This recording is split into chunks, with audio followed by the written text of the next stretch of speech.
Chapter 7 example 8 number देखो।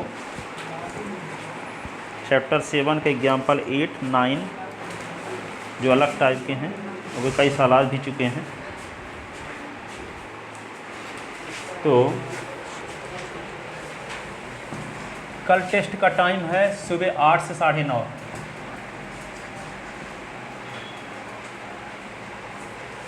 सुबह 8 से 9:30 सिर्फ इसी चैप्टर का देंगे 7 भर का, ठीक है। 8 से 9:30, 1.5 घंटे, ठीक है। तो यहाँ पे अच्छे से तैयारी करते रहना आगे से। फाइंड दी कोऑर्डिनेट लिखो। तो एग्जाम्पल क्या बता रहे हैं, 8 नंबर 7 चैप्टर का coordinate geometry, NCERT math class 10 chapter 7। तो यहाँ पे है find the coordinate of point, find the coordinate of point, coordinate of point of points of trisection. 3 equal part में जो डिवाइड करते हैं ना, ट्राइसेक्शन, ठीक है। Trisection of the line segment, of the line segment joining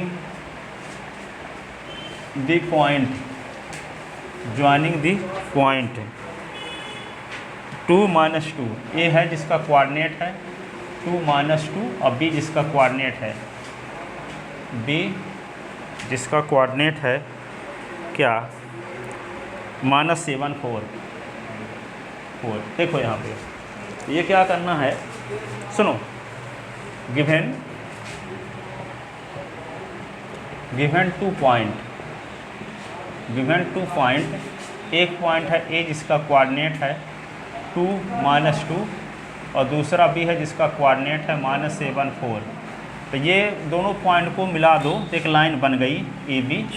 और इस line ए B को 3 इक्वल पार्ट में डिवाइड करने वाले पॉइंट, 3 इक्वल पार्ट में डिवाइड करने वाले पॉइंट, ठीक है। 3 इक्वल पार्ट में डिवाइड करने वाले पॉइंट मान लेते हैं क्या, 3 इक्वल पार्ट में डिवाइड करने वाले पॉइंट सी और डी हैं।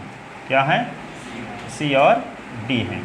तो सी के जो कोऑर्डिनेट निकालना है और डी का कोऑर्डिनेट आपको निकालना है, ठीक है। जबकि ए और बी का कोऑर्डिनेट आपको दिया गया है, ठीक है।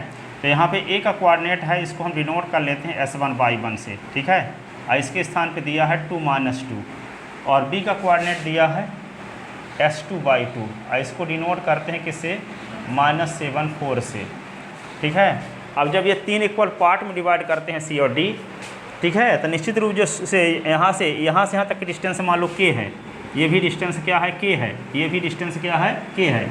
तो यहाँ पे कोई आपसे निकालने के लिए कहा जाए AC रेशियो सी बी, तो AC के है और CB क्या होगा 2K ना, CB के और K 2K, ठीक है। तो यहाँ पे क्या आएगा K/2K, कट जाएगा तो क्या होगा 1/2। तो ये पॉइंट सी क्या करेगा, लाइन सेगमेंट AB को 1:2 के रेशियो में डिवाइड करेगा, 1:2 के रेशियो में। और ये पॉइंट डी जो होगा, तो यहाँ पे AD/DB निकालोगे तो क्या होगा, AD क्या है K+K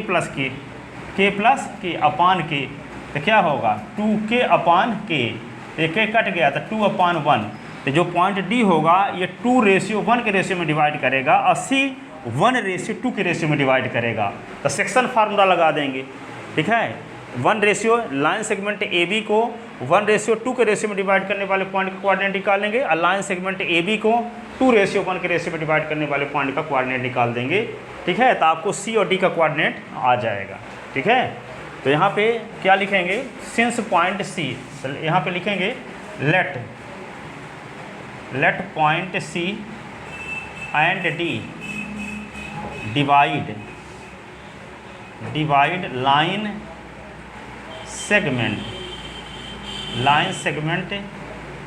segment AB in the ratio 1:2 and 2:1 respectively, ठीक है। देन बाई सेक्शन फार्मूला,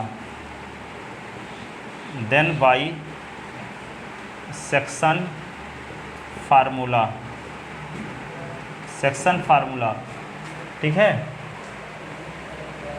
तो यहाँ पे लिखते हैं, पहले एक चित्र और बना दिया इस डायग्राम, ए बी, और यहाँ लिख दिए क्या सी, ये होगा 1 और ये होगा 2, ठीक है। सी के कोऑर्डिनेट को डिनोट कर लेते हैं एस वाई से, तो यहाँ पे एक्स वाई लिखोगे। अब फार्मूला ये m1 की वैल्यू हो गई, m1 = 1 और m2 = 2। ये ए का कोऑर्डिनेट s1 y1 के स्थान पे क्या दिया है 2 - 2, और ये b s2 y2 के स्थान पे क्या दिया है -7 4। तो फार्मूला क्या जानते हो आप, m1 s2 + m2 x1 अपान m1 + m2, फिर क्या लिखेंगे m1 y2 + m2 y1 अपान m1 + m2, ठीक है। तो c x y, यहाँ पे m1 के स्थान पे क्या लिख देंगे 1, तो 1 इंटू, देखो यहाँ पे ऐसे लिखते हैं 1 × -7 प्लस 2 × 2 अपान 1 + 2, फिर क्या लिखेंगे 1 × 4 प्लस 2 × -2 अपान 1 + 2, ठीक है। क्या लिखेंगे 1 × -7 प्लस 2 × 2 अपान 1 + 2, फिर 1 × 4 प्लस 2 × -2 अपान 1 + 2, ठीक है। तो क्या लिख दें 1 × -7 प्लस 2 × 2 अपान 1 + 2, फिर क्या होगा 1 × 4 फिर 2 × -2 अपान 1 + 2, ऐसे। तो सी का कोऑर्डिनेट आ गया। एग्जाम्पल 8 है NCERT बुक का, सॉल्व। क्या होगा -7 और +4, -7 + 4 अपान 3, ये क्या होगा 4 और -4 अपान 3। तो ये क्या लिख सकते हैं -7 + 4 -3 ना होगा, तो -3 अपान 3 तो -1 हो जाएगा। अब 4 से 4 निकलता 0, तो 0 अपान 3 0 है ना, तो ये होगा। सी का कोऑर्डिनेट आ गया। अब लाइन सेगमेंट ए बी को डी क्या करेगा 2:1 के रेशियो में डिवाइड करेगा। कहता है कि लाइन सेगमेंट ए बी को 3 इक्वल पार्ट में डिवाइड करने वाले पॉइंट का कोऑर्डिनेट निकालो। तो 3 इक्वल पार्ट में डिवाइड करने वाले पॉइंट सी और डी हैं, ठीक है। तो ये जब 3 इक्वल पार्ट हैं तो इनकी लेंथ हम के मान लिए। तो यहाँ पे निकालना क्या है, सी का कोऑर्डिनेट निकालने के लिए आपको पता होना चाहिए कि ए सी और सी बी का रेशियो क्या है। तो ए सी और सी बी का रेशियो क्या होगा के अपान के प्लस के, के अपान 2k, के कट गया तो 1:2 होगा, तो वही लिख दिया गया 1:2। सी क्या करेगा लाइन सेगमेंट ए बी को 1:2 के रेशियो में डिवाइड करेगा। फिर ये पता करेंगे डी क्या किस रेशियो में डिवाइड करेगा। तो ए से डी तक की डिस्टेंस k + k है और डी से बी तक की लेंथ k है, तो 2k अपान k, तो 2k अपान k तक के कट जाएगा तो क्या आएगा 2/1। तो पॉइंट डी क्या करेगा लाइन सेगमेंट ए बी को 2:1 के रेशियो में डिवाइड करेगा, ठीक है। तो यहाँ सेक्शन फार्मूला लगा देंगे दोनों में। पहली बार क्या लगाएंगे 1:2 के रेशियो में डिवाइड करने वाले पॉइंट का कोऑर्डिनेट निकालेंगे। दूसरी कंडीशन में 2:1 के रेशियो में डिवाइड करने वाले पॉइंट का कोऑर्डिनेट निकालेंगे बाई सेक्शन फार्मूला, ठीक है।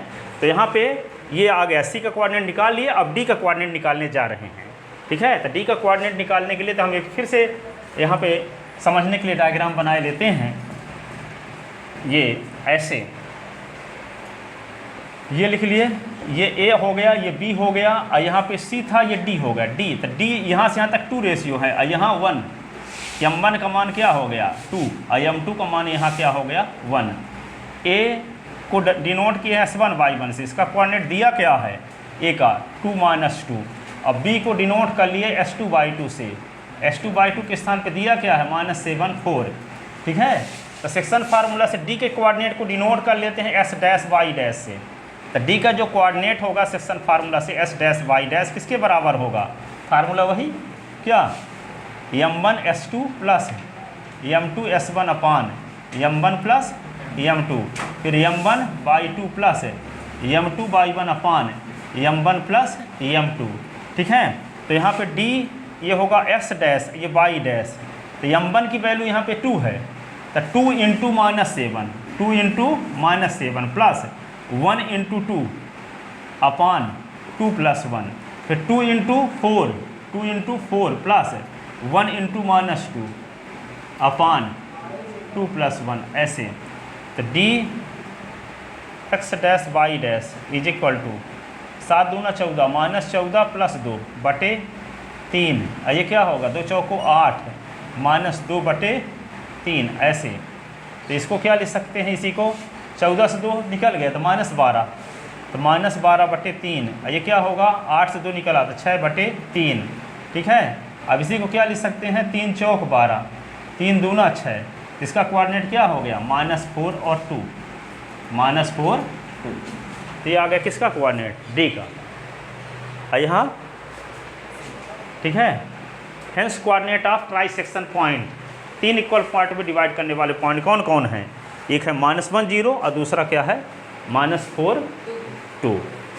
Hence coordinate of trisection point of line segment A B, hence coordinate of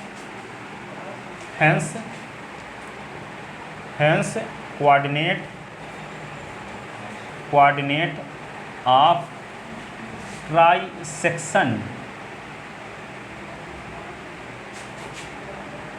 section point of line segment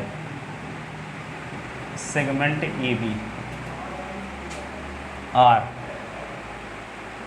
कौन कौन है, एक है सी जिसका कोऑर्डिनेट -1 0 एंड डी जिसका कोऑर्डिनेट -4 2, ऐसे।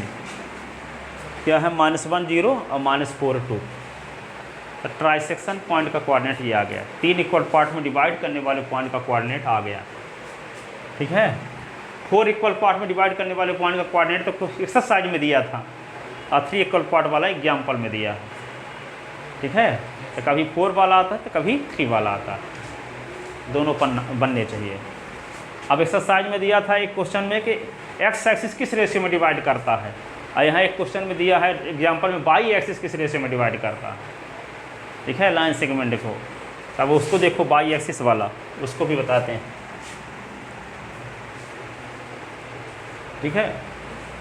पहले ज्योमेट्री पढ़े, अब कोऑर्डिनेट ज्योमेट्री पढ़े हो। इनमें क्या है कि रोज़ का रोज़ पढ़ने आओ और एक क्वेश्चन को शुरू से 4-5 बार देखो जैसे, और फिर भी देखे लगाओ, फिर दिक्कत कहाँ जाती है, फिर से 2-4 बार देखो फेयर कॉपी में, फिर से लगाओ, पूरा जब लगा लोगे घर में तब बनेगा, ठीक है। तो ये सब टाइम देना पड़ता है पूरा, ठीक है। किसी दिन अब जैसे मान लो तो रोज़ का रोज़ जब तैयार करते रहोगे तो इतना ज़्यादा मेहनत नहीं करना पड़ता। अब यदि मान लो इकट्ठे सब तैयार करोगे तो बहुत टाइम लगता है, ठीक है। ज्योमेट्री जिसमें जुड़ गया तो मान लो थोड़ा सा दिमाग लगेगा। अब अगला एग्जाम्पल,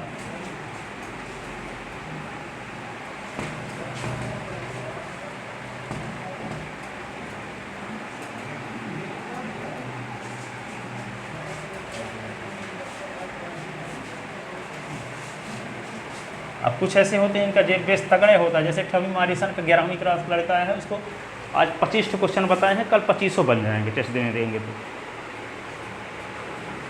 2500 बन जाएंगे। ये नहीं है कि नहीं बनेगा, हू बहू उसी प्रकार।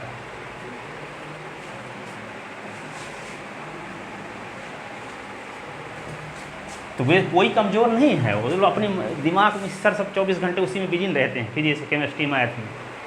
वो जो वे करता है आप भी कर सकते हो, वही दिमाग आपके पास भी है। ये लोग रोज़ लगे रहते हैं तो उनकी बराबर प्रैक्टिस बनी है। अब आप लोग थोड़ा सा ढिलाई कर दिए, लिंक है टूट गई, तो आपको थोड़ा मेहनत करना पड़ेगा। ये नहीं थोड़ी कि आपको कमज़ोर हो, उसी लेवल के आप भी हो, ठीक है। अब जैसे मान लो रेलगाड़ी पटरी से बाहर हुई तो पटरी में लाने के लिए कितना मेहनत करना पड़ता है कि नहीं। जब पटरी में आ गई तो फिर उसी रफ्तार से जाएगी, ठीक है। तो पटरी में लाने की कोशिश करो धीरे धीरे। अब यहाँ भी उत्तम की चाह में सामान पोजीशन मत खो, उत्तम की चाह में। अब उत्तम क्या है, ठीक है, जैसे हम पहले टेस्ट क्या लेते थे, टेस्ट लेते थे पूरे से जितना पढ़ाएं।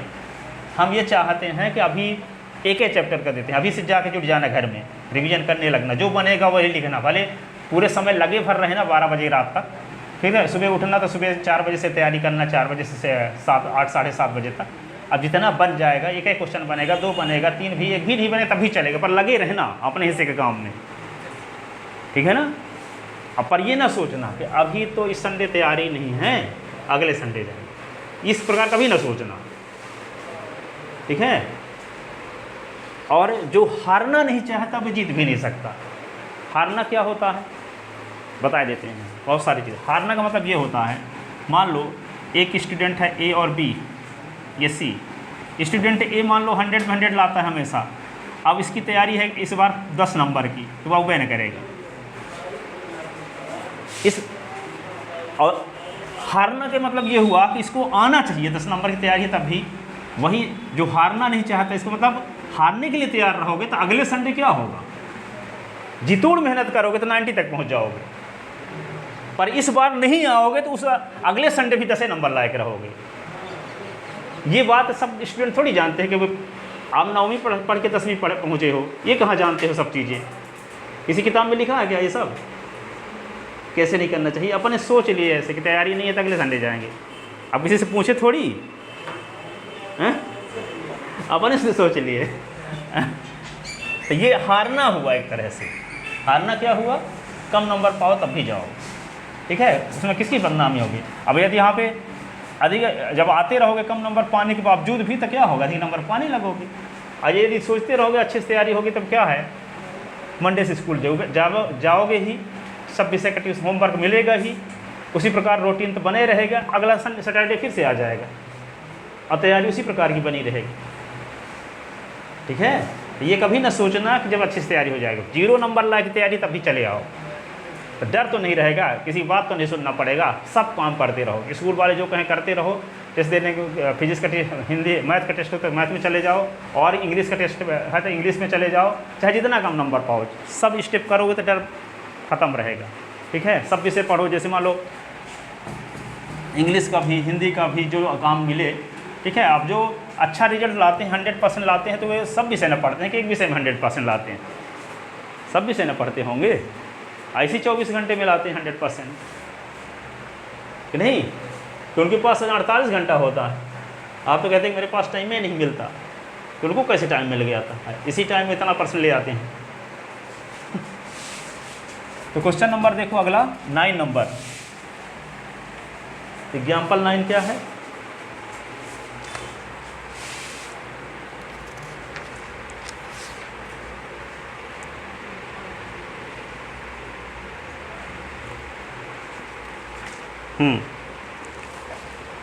नाइन नंबर एग्जाम्पल ये दिया है, find the ratio in which, find the ratio in which,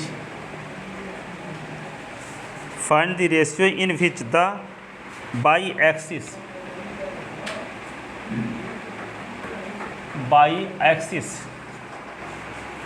divide the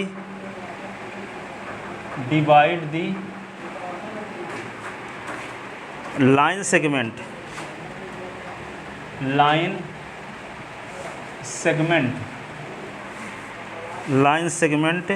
joining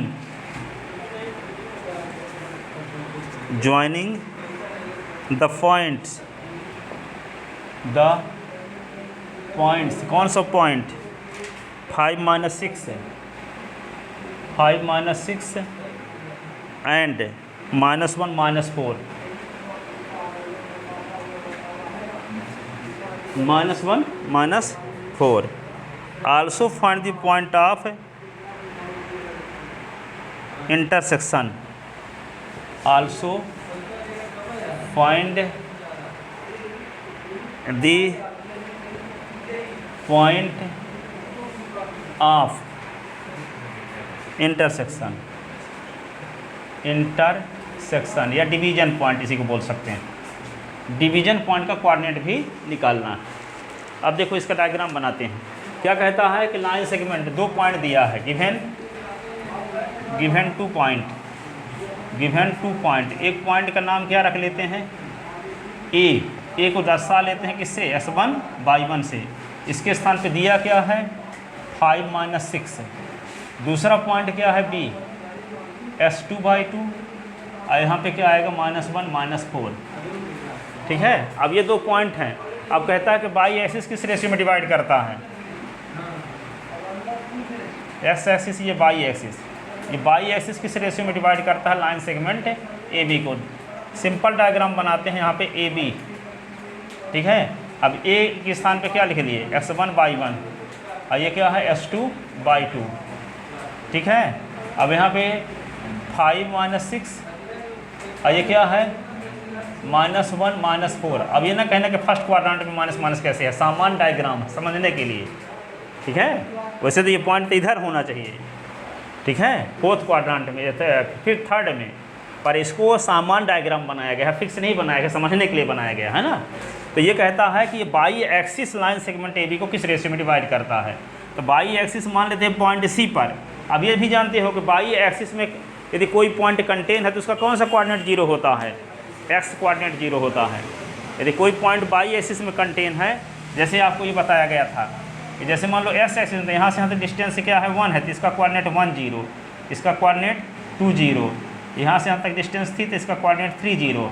यदि कोई पॉइंट एक्स एक्सिस में कंटेन है तो उसका बाई कोऑर्डिनेट 0 हमेशा होता है। और यदि कोई पॉइंट बाई एक्सिस में कंटेन है तो इसका कोऑर्डिनेट क्या होगा 0 1, इसका क्या होगा 0 2, इसका 0 3, इसका 0 4, इसका एस कोऑर्डिनेट ऑलवेज 0 है। ऐसे में बाई कोऑर्डिनेट ऑलवेज 0, इसको एस कोऑर्डिनेट कहते हैं, इसको बाई कोऑर्डिनेट कहते हैं। यदि कोई पॉइंट एक्स एक्सिस में कंटेन है तो बाई कोऑर्डिनेट 0। बाई कोऑर्डिनेट का नाम क्या है ऑर्डिनेट, एस कोऑर्डिनेट का नाम क्या है एब्सिसा। ठीक है, यदि कोई पॉइंट एक्स एक्सिस में कंटेन है तो उसका ऑर्डिनेट क्या होता है। ठीक है, और यदि कोई पॉइंट बाई एक्सिस में कंटेन है तो उसका एब्सिसा 0 होता है। एब्सिसा यानी एस कोऑर्डिनेट क्या होता है, एस कोऑर्डिनेट 0 होता है। तो हम कोई सी पॉइंट लेंगे तो कहाँ कंटेन है ये बाई एक्सिस में, इसका कोऑर्डिनेट किस टाइप का होगा 0, बाई टाइप का होगा, 0, बाई। ये तो कन्फर्म है कि इसका कोऑर्डिनेट 0 होगा, बाई कुछ ना कुछ होगा, हम जानते नहीं हैं तो इसको बाई माने। तो सी का कोऑर्डिनेट क्या होगा 0 बाई। अब मान कर चलते हैं कि y axis line segment A B को किस रेशियो में डिवाइड करता है, K/1। बताया ना थे कि रेशियो निकालने के लिए क्या मानते हैं हमेशा K/1। तो K/1 के रेशियो में डिवाइड करता है। ठीक है, तो K/1। तो यहाँ पे देखते हैं let by axis divide, let by axis divide line segment A B in the ratio, by axis divide line segment A B in the ratio K/1। Then by section formula, then by section formula. C का coordinate क्या होगा 0 by is equal to होगा, क्या लिखते हैं हम m1 गुणे, तो m1 का काम क्या कर रहा है, क्या फार्मूला होता है m1 S2 m2 S1 अपान m1 plus m2, m1/2 plus m2/1 अपान m1 प्लस m2। ठीक है, अब देखो C 0 और ये बाई m1 के स्थान पे क्या है K इंटू क्या होगा K इंटू -1, K इंटू -1। अब क्या होगा 1 इंटू 5 अपान K+1। फिर क्या लिखेंगे K into -4, K into -4 plus 1 into -6 अपान K+1। ठीक है, ये क्या हुआ 0, by minus K plus 5 upon K+1। ये क्या है -4K -6 अपान K+1। ठीक है, अब इसको जब कंपेयर करोगे तो क्या आएगा, 0 बराबर ये आ जाएगा, y बराबर ये, ठीक है। 0 बराबर क्या आएगा, कंपेयर कर दो इसको, कंपेयर जब करेंगे तो क्या मिलेगा आपको,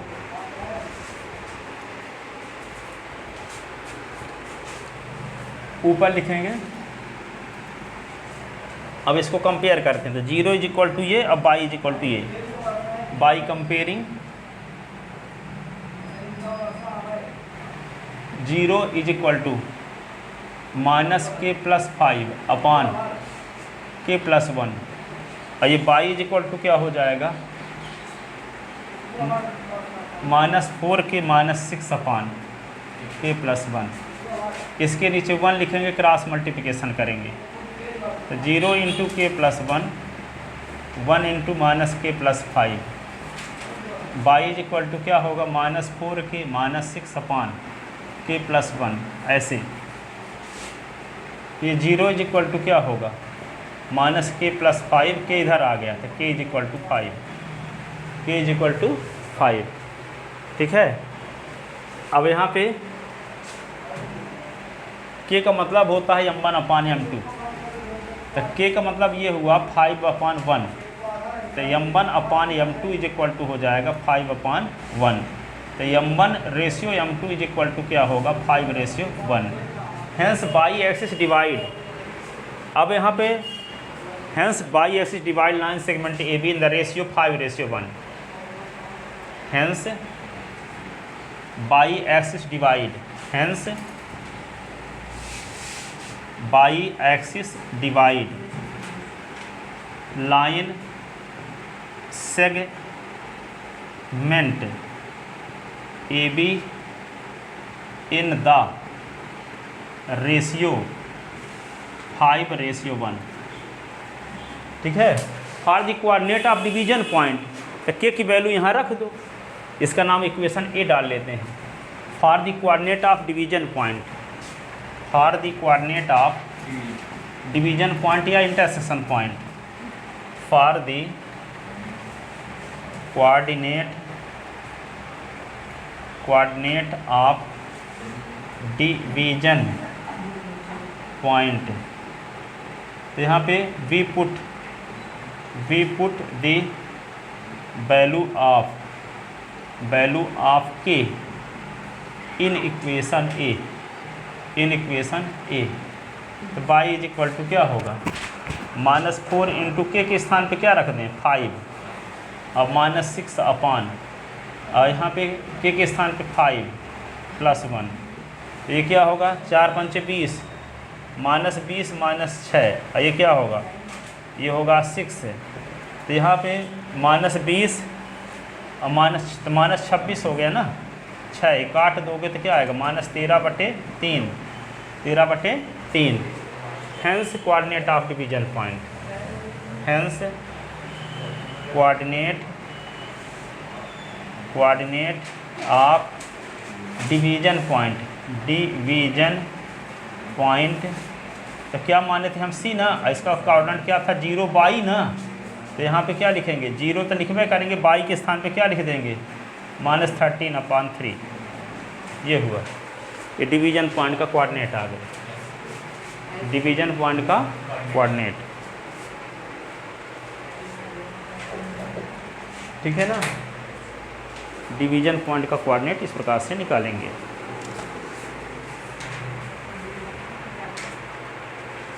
अगला क्वेश्चन नंबर एग्जाम्पल 10 देखो, 7.7 चैप्टर का example 10। If the point, if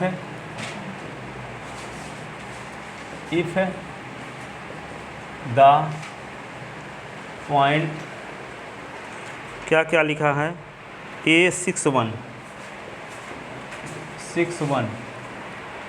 B82 और C94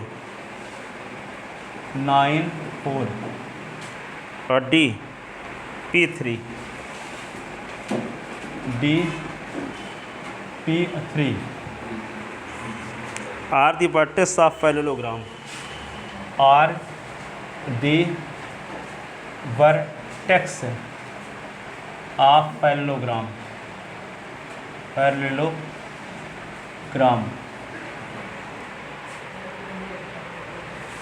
Then find the value of P. Then find the value of P. Then find the value of P. यदि ए बी सी डी एक parallelogram के vertex हों तो ऐसी condition में P की value क्या होगी? P की वैल्यू क्या होगी? देखो आप कैसे निकालोगे? आप लोग ये जानते हो कि जो पैरेललोग्राम के जो डायगोनल होते हैं एक दूसरे को बाइसेक्ट करते हैं, एक दूसरे को। इसका मतलब ये हुआ कि डायगोनल AC का जो मिड पॉइंट होगा वही डायगोनल BD का मिड पॉइंट होगा, BD का मिड पॉइंट है। जैसे मान लो एक पैरेललोग्राम हम इस प्रकार से बनाते हैं, ऐसे ये पैरेललोग्राम है और ABCD पैरेललोग्राम हुआ तो इसके डायगोनल क्या हुए? एक डायगोनल तो AC हुआ और दूसरा डायगोनल BD हुआ, ठीक है। तो BD और AC यानी AC डायगोनल को BD दो इक्वल पार्ट में डिवाइड करता है। सुनो, AC डायगोनल को BD दो इक्वल पार्ट में डिवाइड करता है और BD डायगोनल को AC दो इक्वल पार्ट में डिवाइड करता है। इसका मतलब क्या हुआ? जो AC का मिड पॉइंट होगा वही BD का भी मिड पॉइंट होगा, ठीक है। क्या बोले? पैरेललोग्राम के जो डायगोनल होते हैं एक दूसरे को बाइसेक्ट करते हैं। जब एक दूसरे को बाइसेक्ट करते हैं तो AC का जो मिड पॉइंट होगा वही BD का भी मिड पॉइंट होगा।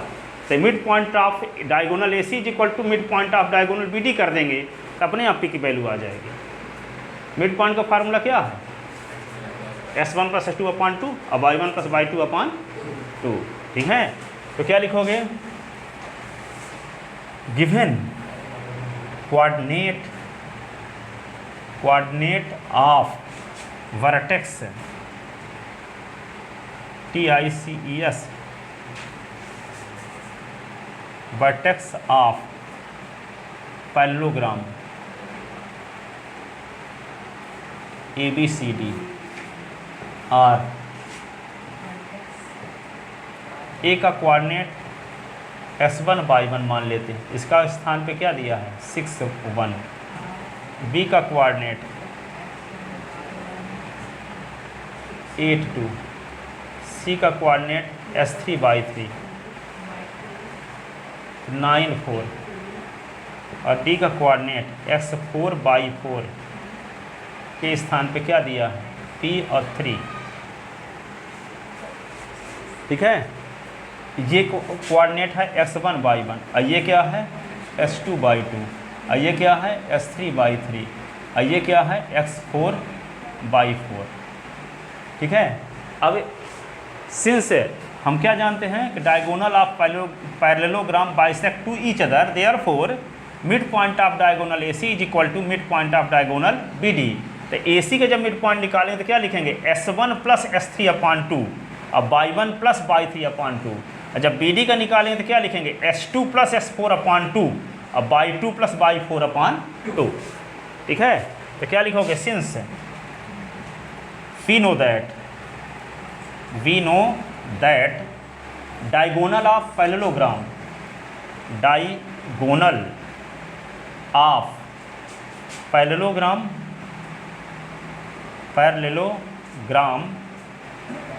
bisect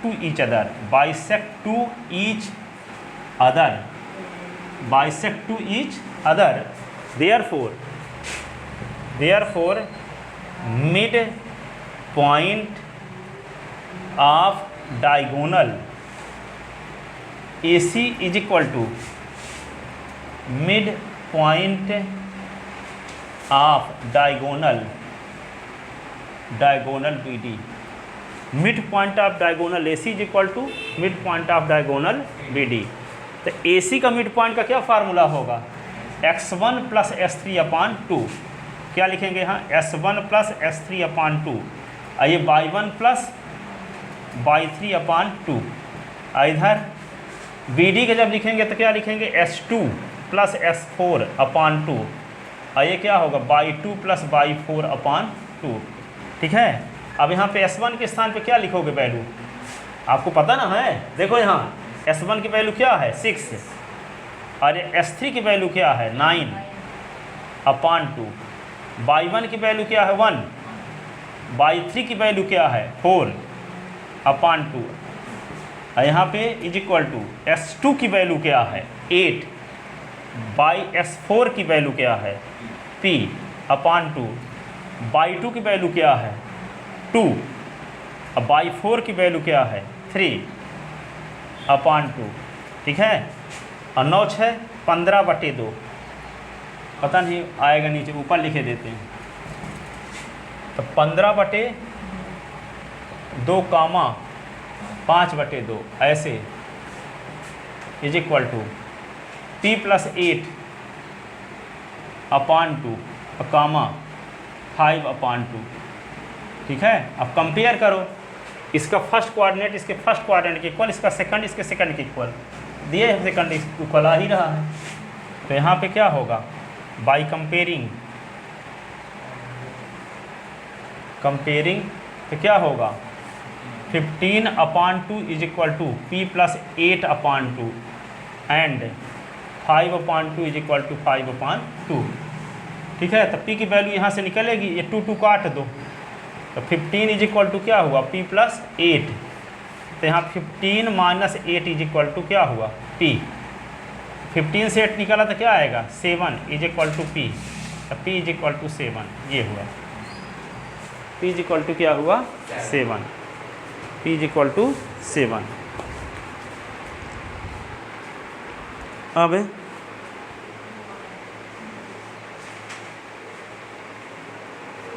P is equal to 7 आ गया, लिख ले इसको। तो ये आज 3 क्वेश्चन बताए हैं, आप लोग कम नंबर ना पाओ इसलिए ये तीनों क्वेश्चन आएंगे, इसके अलावा एक्स्ट्रा क्वेश्चन पढ़े आएंगे, तो टोटल आएंगे 10। ठीक है, तो तीनों पढ़े रहना इन तीनों को। ठीक है, इन तीनों क्वेश्चन को हर हाल में तैयार कर लेना, और इसके अलावा 7 और रहेंगे क्वेश्चन। टाइम क्या है टेस्ट का 8 से 9:30।